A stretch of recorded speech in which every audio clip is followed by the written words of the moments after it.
What are your biggest worries? What could the non-compromisers get wrong that would be very problematic?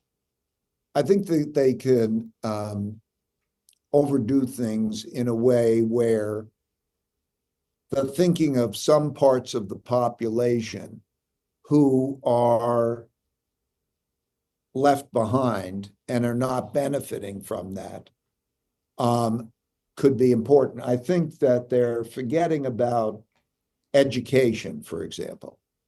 I think the most important thing to reform is to affect children at a young age to be able to be of good character and good capability. And I'm seeing that education is not going to be pursued. And I think that there can be such an alienation of the other side that that becomes a problem in the longer run.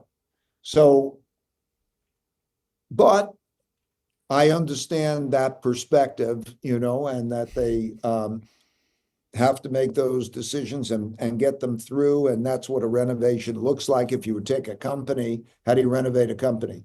You might cut back a lot on the workforce. You might create lots of disruptions to get that company in good shape. And that's basically what the attempt is going to be by people who have done those things and are inclined to do those things. So, All right, of course, the people part of it, the establishing a minimum standard, let's say, of education and civility.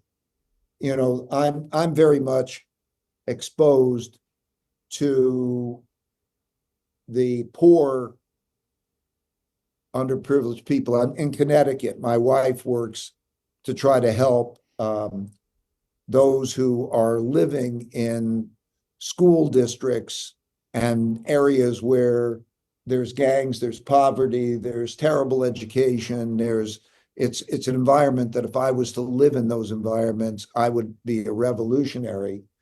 And how do you establish that foundation that nobody falls below, that there's a certain level of how do you deal with that?